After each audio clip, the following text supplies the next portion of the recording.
Olá, seja muito bem-vindo. O JR Entrevista começa agora. Hoje o nosso convidado é o ministro de Minas e Energia, Bento Albuquerque. E entre as competências do Ministério estão traçar políticas de exploração e de produção de recursos minerais e energéticos, definir as diretrizes para o planejamento dos setores de Minas e Energia e a Política Nacional do Petróleo, do Gás Natural e Energia Nuclear. Ministro, muito obrigado pela presença do senhor aqui com a gente. Eu gostaria de começar com o lançamento de um programa que o senhor fez junto com o presidente Jair Bolsonaro há 2 semanas, que traz mais de 100 metas em 10 projetos para fazer uma tentativa aí de revolucionar o setor da mineração, expandindo bastante esse setor até 2023. Como é que é esse projeto? Primeiro, eu gostaria de agradecer o convite e cumprimentar a todos aqueles que estão nos assistindo. Bom, esse programa é um programa Mineração e Desenvolvimento, um programa que foi criado ao longo de 2019 por orientação e determinação do presidente Bolsonaro. O presidente Bolsonaro tem um carinho todo especial pela mineração. Isso aí é público. E o nosso país, ele tem mais de 88 espécies de minerais, tipos de minerais. E é importantíssimo, por exemplo, para a nossa balança comercial, para a geração de emprego e renda no país. E nós temos apenas 0,6% do nosso território com atividade minerária. É muito pouco para um país continental como o Brasil. E hoje em dia, a mineração, nós temos vários exemplos no Brasil, ela é sustentável, ela não afeta o meio ambiente. E é isso que nós estamos procurando fazer com essas 10 ações e com mais de 100 metas que foram estabelecidas. Isso tudo foi feito com a participação dos agentes setoriais, que são fundamentais, porque eles é que serão os empreendedores dessas ações, e nós acreditamos que vamos ter não só mais investimentos, mas vamos expandir sobremaneira a atividade de mineração no nosso país. Um exemplo, se me permite, foi assinado agora, recentemente, um acordo lá no Ceará, e na cidade de Santa Quitéria, onde haverá mineração de urânio e de fosfato. Coisa fundamental para o desenvolvimento daquela região e para o país, que é um dos maiores, tem uma das maiores reservas de urânio do mundo. E nós importamos muito aquilo que é necessário para o agronegócio, potássio, fosfato e outros. Então, isso nós vamos gerar investimentos de mais de 2 bilhões de reais que já começam agora e é fruto desse programa Mineração e Desenvolvimento. Então, isso é um exemplo clássico que mostra que o poder público, junto com os agentes setoriais, pode apresentar propostas para gerar emprego, desenvolvimento e renda para a sociedade. Matéria-prima até para fertilizantes, né? Isso. O senhor citou a questão da sustentabilidade hoje da mineração. Mas a gente sabe que a mineração é uma atividade que agride bastante o meio ambiente. O que tem ocorrido? Vocês exigem contrapartidas das empresas para elas recuperarem a área? O que tem sido feito? Olha, tudo, de certa forma, está no ordenamento legal do país, nos marcos regulatórios. Eu estive recentemente, coisa de 2 semanas atrás, um pouco antes do lançamento do programa, eu estive em Carajás, onde tem a maior mina de minério de ferro do mundo. Pará, né? Pará. E fica dentro de uma floresta nacional dos Carajás. E eu fui acompanhado de 6 embaixadores da União Europeia, para eles conhecerem a atividade que é totalmente sustentável, preserva o meio ambiente, protege o meio ambiente e faz a recuperação das áreas onde houve alguma atividade de mineração. E esse é um exemplo importantíssimo pela qualidade do minério de ferro que tem lá. Nós observamos que naquela região está tudo protegido. Quando sobrevoamos outras áreas, que não tem nem atividade de mineração, há uma degradação ambiental. Então, a mineração é sustentável e é essa mineração que nós estamos desenvolvendo no nosso país, junto com o setor privado, junto com os agentes setoriais. Agora, ministro, o que o programa traz de novidade para conseguir destravar os investimentos desse setor, conseguir ampliar cada vez mais as atividades de mineração no país? Primeiro, nós temos que tratar da Agência Nacional de Mineração. Foi a última agência a ser criada, a agência reguladora a ser criada. Ela foi criada em dezembro de 2018. Então, nós temos que dar as condições para que essa agência possa dar tranquilidade ao investidor, que o investidor, o que ele quer? Ele quer segurança jurídica para que ele possa desenvolver os seus empreendimentos. Outro tema que é importantíssimo é a governança e a previsibilidade para que esses investimentos possam ser feitos. Então, de certa forma, o plano se baseia nesses 3 pilares: governança, segurança jurídica e regulatória e previsibilidade. E é isso, o próprio IBRAM, que é um instituto privado da mineração, ele aponta até 2025 investimento da ordem de 40 bilhões de dólares, ou seja, mais de 200 bilhões, 250 bilhões de reais. Então, é isso que está acontecendo. Um volume alto. Eu queria falar agora sobre a questão do setor elétrico, a privatização do setor elétrico. O país já vem discutindo isso há um bom tempo, desde o governo Temer já vem se falando em tentativa de privatização da Eletrobras, o governo Bolsonaro também tem tentado, mas isso não anda no Congresso Nacional. Por quê, ministro? Olha, primeiro que não é uma tentativa. Eu diria que isso é a necessidade do país. A Eletrobras, já de algum tempo, ela perdeu a sua capacidade de investimento devido a problemas de corrupção, de má gestão, e isso, de certa forma, nós combatemos, e hoje em dia nós podemos dizer que temos uma empresa saneada no que diz respeito à sua governança.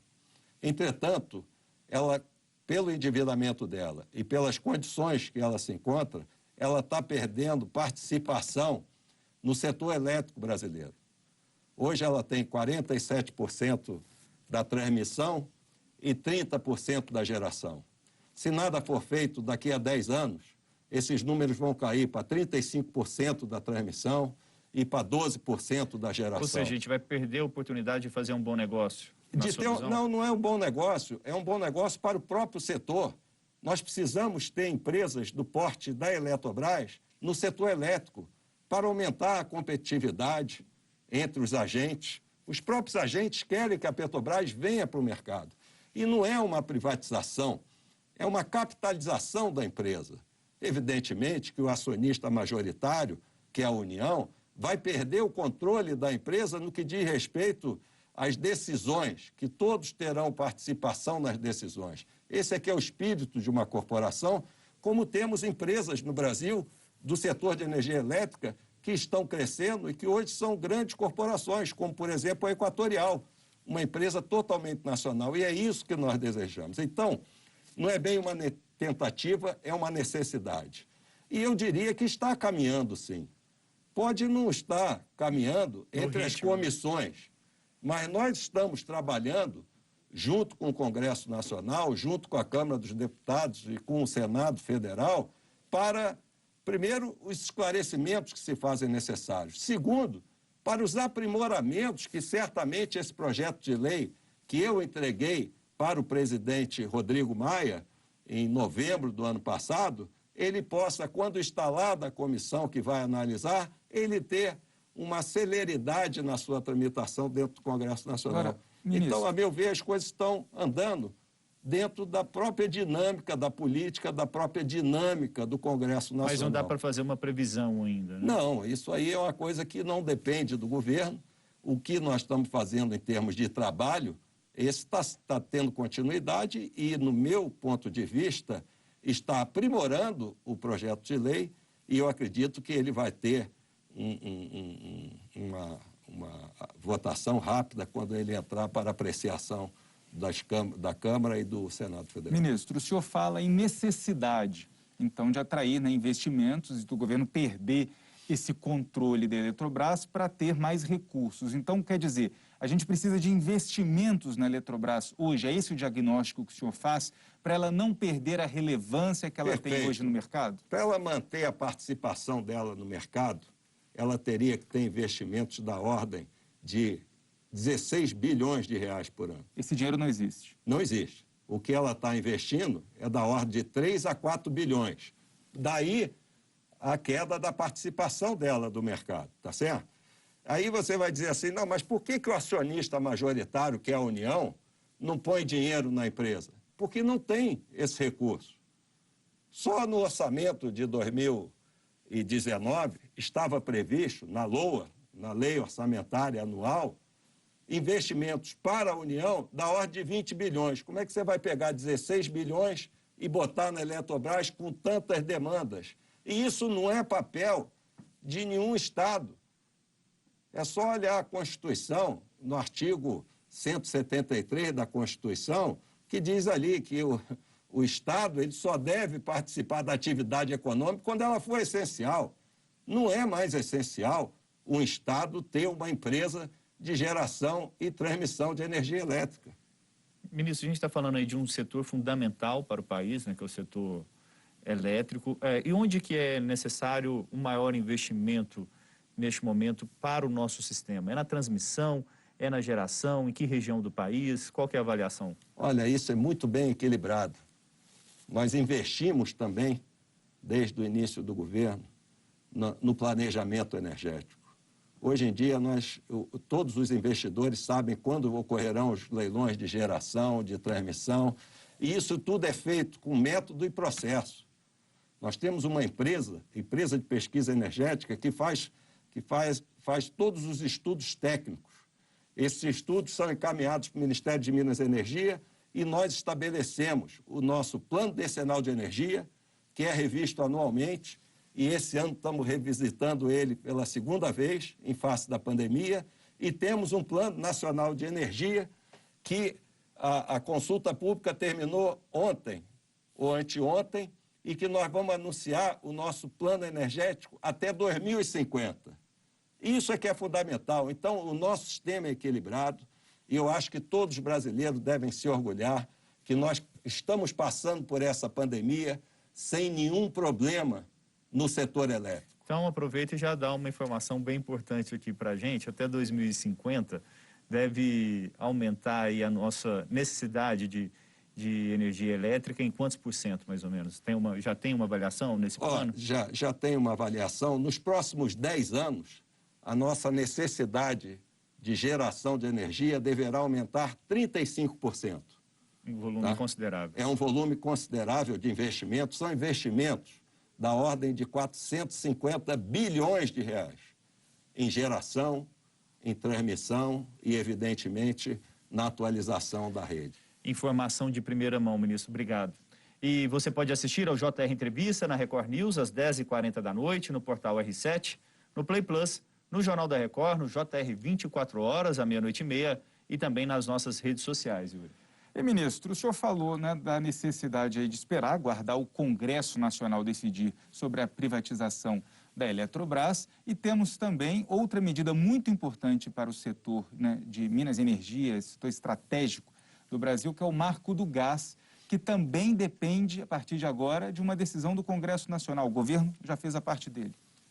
A decisão agora cabe ao Senado Federal. Esse projeto de lei, é importante dizer, que ele já está em tramitação no Congresso há 7 anos. Então, no ano passado, 2019, por meio de resoluções do Conselho Nacional de Política Energética, a qual o ministro de Minas e Energia preside e tem a participação de outros 9 ministérios, apresentou diversas resoluções para que houvesse a abertura do mercado de gás. E nós trabalhamos isso junto à Câmara de Deputados, onde estava esse projeto de lei em tramitação, junto à Comissão de Minas e Energia da Câmara, e aprovamos esse projeto de lei por unanimidade na comissão. E ele foi apreciado agora pela Câmara dos Deputados, há coisa de um mês atrás, e foi aprovado por 351 votos, em plena pandemia. Sem polêmica. Sem polêmica. E isso é muito importante. E agora ele se encontra no Senado Federal e a expectativa do governo é que esse projeto de lei seja aprovado, de acordo com o líder, o senador Fernando Bezerra. Ele manifestou essa semana de que é prioridade do governo e que ele pensa que esse projeto de lei poderá ser votado na próxima semana pelo Senado. E para quem não conhece bem esse projeto, o Marco Regulatório do Gás, ele abre o mercado. O que mais traz de novidades? Exatamente. Hoje nós temos um agente dominante que é a Petrobras. E a culpa não é da Petrobras. A culpa é de como as coisas foram conduzidas. Mas aqui nós não estamos procurando culpados. Isso é uma necessidade. O gás natural, ele é importantíssimo para a indústria. Tem determinadas indústrias que 50% do custo é o insumo gás natural. Por exemplo, indústria de cerâmica. E a Petrobras, como agente dominante, ela importa, ela produz e ela comercializa e distribui.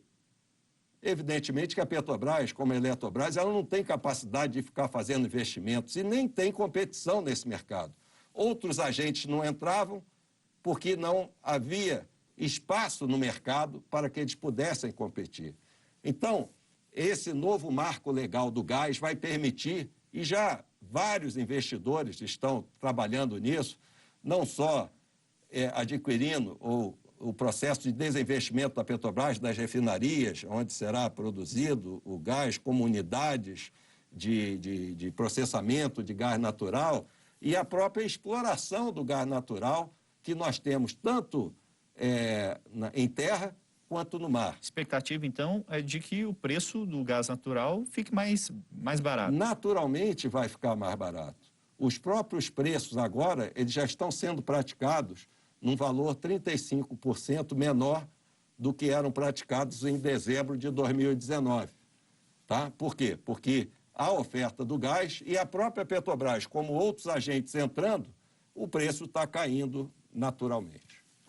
E isso também vai trazer um barateamento até dos produtos, que o senhor fala que para o custo para as empresas, para a indústria. Se o custo é muito alto hoje na estrutura de gastos da empresa do gás natural, na hora que ela tem uma redução nisso, os próprios produtos que ela faz, ela se torna mais competitiva, claro, e pode oferecer um preço mais em conta. Vai se tornar competitiva não só internamente, como também externamente. E o gás natural tem um outro papel importantíssimo, que ele é das fontes da transição energética, porque as usinas termoelétricas a gás natural, elas poluem muito menos do que as usinas termoelétricas geradas a diesel.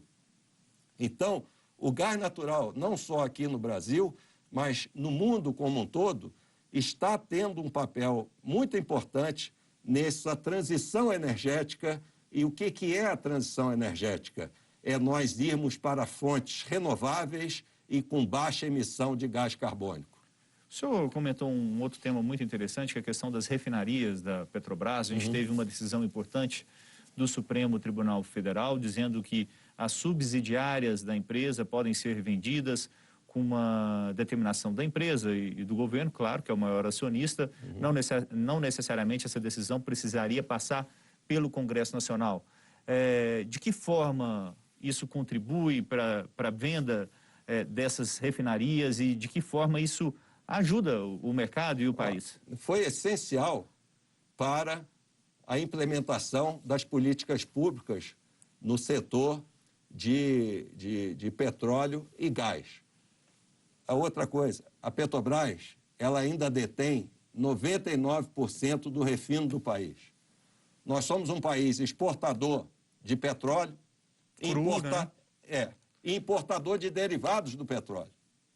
E é isso que as resoluções, as políticas públicas que foram implementadas ano passado pelo Conselho Nacional de Política Energética visam a abertura do mercado, novos investimentos em refinaria. Toda semana eu recebo empresas, empreendedores que estão interessados em investir em refinarias de médio e pequeno porte e assumir as refinarias de maior porte da Petrobras aquilo que ela, no plano de negócio dela, colocou à venda, que é mais ou menos 50%. A Petrobras continuará com as refinarias mais importantes, que são as refinarias que estão localizadas no sudeste do país. Obrigado, ministro. O JR Entrevista faz agora um rápido intervalo e, na volta, as mudanças no consumo de energia durante a pandemia de coronavírus. Não saia daí. Estamos de volta com o JR Entrevista. O nosso convidado hoje é o ministro de Minas e Energia, Bento Albuquerque. Eu queria retomar o último assunto do nosso primeiro bloco, que é a questão das refinarias da Petrobras. O senhor disse que as refinarias que estão à venda são principalmente refinarias que não estão no sudeste, né, mas na região centro-sul do país. A expectativa do governo e do Ministério de Minas e Energia é que com a venda dessas refinarias, esses compradores possam ampliar a capacidade de produção? Sem dúvida. Hoje essas refinarias, elas operam com 75% da sua capacidade pela incapacidade de investimento da própria Petrobras.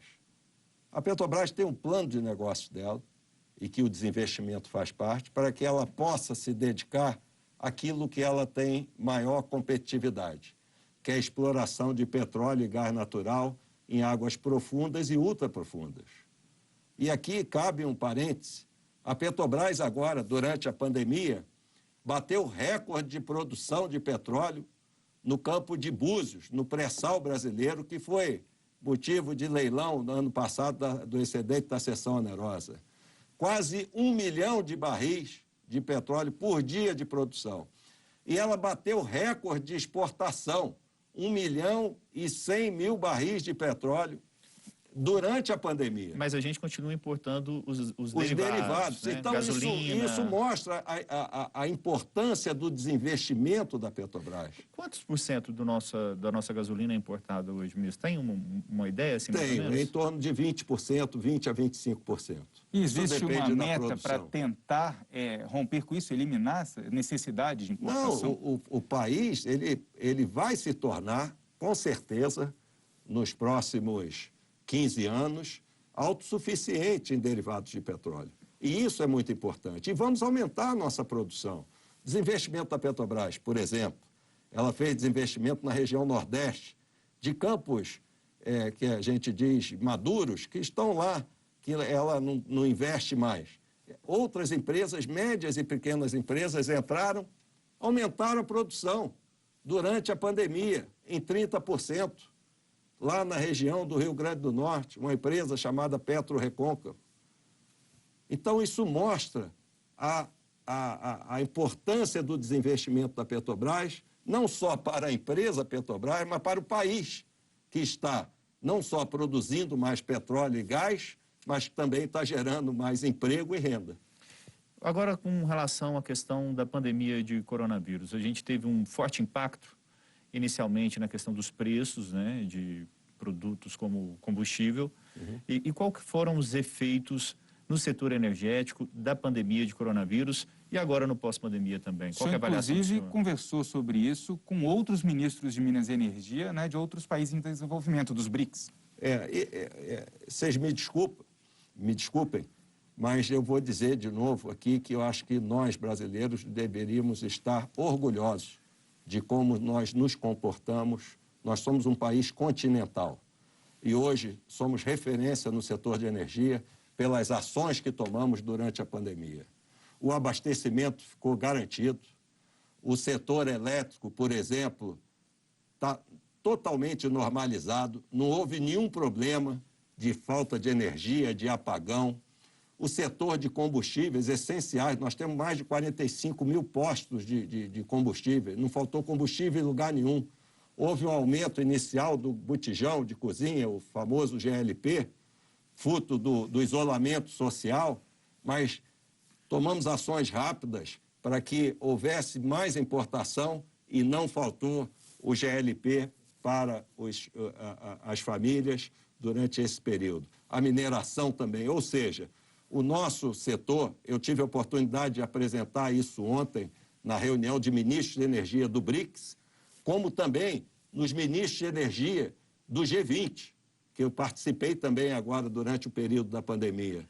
O Brasil é uma referência pelas ações e pelo equilíbrio que manteve no seu setor de geração de energia, seja ele elétrica, seja ele de combustível. Agora, a pandemia mudou a rotina, né, de consumo de energia, houve uma demanda maior. Quais foram as ações que o senhor tomou, que o Ministério tomou, para que pudesse garantir esse resultado hoje? Olha, no dia 18 de março, nós estabelecemos 3 comitês de crise no Ministério de Minas e Energia, um para cada setor.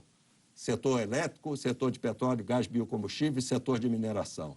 E trabalhamos não só com os órgãos vinculados, que são as empresas, as agências reguladoras, num universo de aproximadamente 70 mil pessoas, mas como também com todos os agentes setoriais.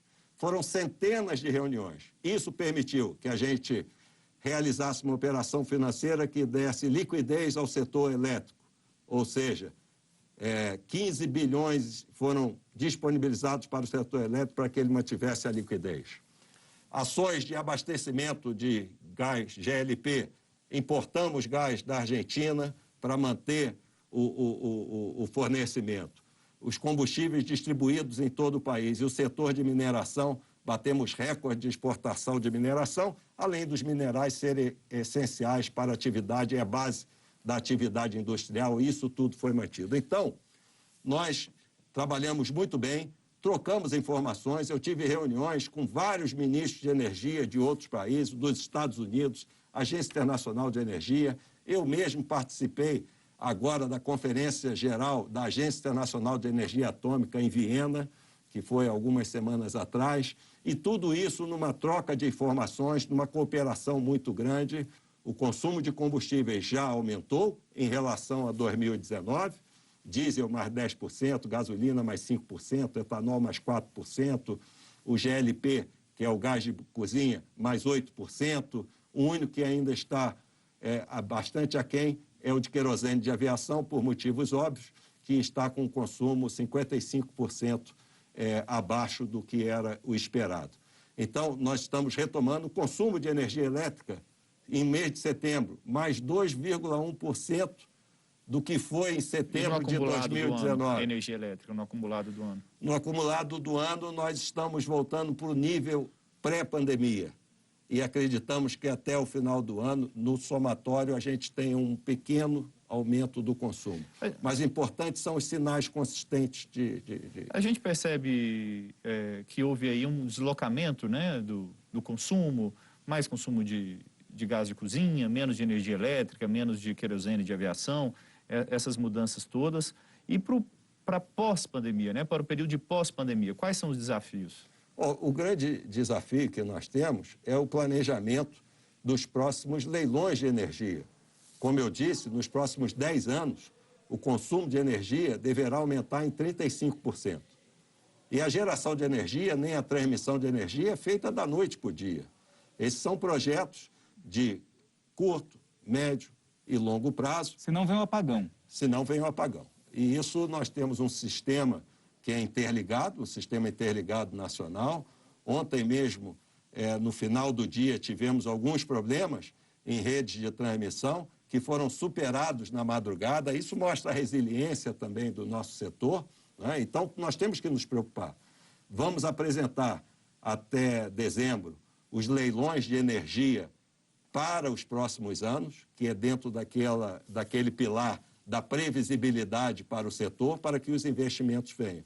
E vamos realizar agora em dezembro, no dia 17 de dezembro, um leilão de transmissão, que serão 8 bilhões de investimentos em novas linhas de transmissão, e que será muito importante, vai atender 9 estados, e isso aí também é importante para a geração de emprego e de renda. Então, o maior desafio é o planejamento, mas nós estamos trabalhando, como eu disse, com método e processo e vamos apresentar isso para a nossa sociedade. Obrigado, ministro. A gente vai fazer uma pequena pausa no próximo bloco, o aumento da produção de energia renovável no Brasil. Continue com a gente. O JR Entrevista está de volta. E com a gente aqui hoje o ministro de Minas e Energia, Bento Albuquerque. Ministro, Angra 3 vai se tornar uma realidade em algum momento? O que está acontecendo? Olha, ela vai se tornar realidade, ela é importante para o país. O BNDES está terminando agora o modelo de escolha do parceiro, que a partir de 2021 irá finalizar as obras. Tá? E o importante é o seguinte, Angra 3 não parou. No governo do presidente Bolsonaro, as obras continuaram, elas já estão praticamente com 70% das obras físicas finalizadas, os equipamentos estão sendo mantidos e nós pretendemos tê-la em operação já a partir de 2026. A geração nuclear no Brasil, ela é importante, ela foi importante agora na pandemia. A usina nuclear de Angra 2 bateu recorde de produtividade, ela gerou 99,4% da sua carga máxima durante 13 meses consecutivos. E isso durante o período da pandemia. Permitiu o quê? Que as energias renováveis, eólica e solar, tivessem uma maior participação na nossa matriz, que é uma das mais renováveis, é a mais renovável do mundo, né? 83%. Só no período da pandemia foi 86%, né? E permitiu também que os reservatórios de água das nossas hidrelétricas fossem mantidos para que a gente passasse por um período de seca sem problemas. Esse bloco é um pouco mais curto, então vou ser bem direto. Na comparação, energia hidrelétrica e energia das usinas nucleares, né, a energia nuclear, qual que é a comparação? Feliz do país que tem abundância de fontes de energia, como o Brasil. Nós temos grandes hidrelétricas, hoje as hidrelétricas representam 63% da nossa matriz, enquanto a energia nuclear representa 3%. Nós temos a 7ª reserva do mundo de urânio, apenas com 1/3 do nosso território prospectado, e dominamos também não só o combustível nuclear, mas também a operação da usina. Então, são todos importantes para a nossa matriz. E segurança energética é você ter uma diversidade. E o Brasil é privilegiado nesse aspecto, que nós temos, além da matriz mais renovável do mundo, uma diversidade de fontes que permite isso. Agora, ministro, nós tivemos, desde a primeira crise energética, a criação de muitas usinas termoelétricas, que não são de fontes renováveis. Como o senhor enxerga daqui para frente? Nós teremos cada vez mais energias renováveis no país ou vamos continuar ainda dependentes de termoelétricas, por exemplo? Daqui a 10 anos, por exemplo, a eólica e a solar representarão 25% da nossa matriz. E as usinas termoelétricas a diesel serão substituídas por gás natural.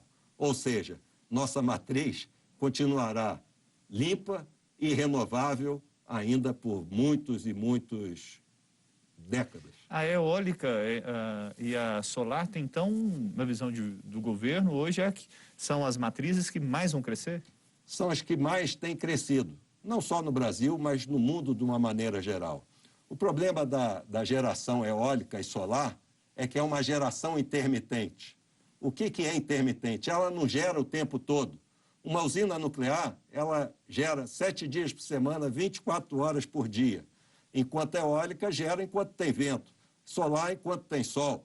E nós não temos ainda tecnologia para armazenar essa energia. Ou seja, nós temos que ter uma matriz balanceada para que nós tenhamos segurança energética. Temos 30 segundos, ministro. O que é o tal do hidrogênio verde que está sendo discutido? Isso é uma outra fonte de energia e o Brasil está se associando a outros países, como a Alemanha, os próprios países do BRICS, que ontem na reunião nós tratamos disso. O hidrogênio verde é aquele que é gerado por fontes renováveis e ele serve como se fosse uma bateria para armazenar energia. É uma tecnologia ainda muito cara, mas eu acredito que ela será, sim, uma fonte energética do futuro. Ministro, muito obrigado. JR Entrevista fica por aqui. Lembrando que você pode assistir ao programa na Record News às 10h40 da noite, no portal R7, no Play Plus, no Jornal da Record, no JR 24 horas, à 00h30 e também nas nossas redes sociais. Obrigado uma vez mais pela participação aqui com a gente, ministro, hoje. E muito obrigado também a você pela companhia. Até a próxima. Tchau, tchau.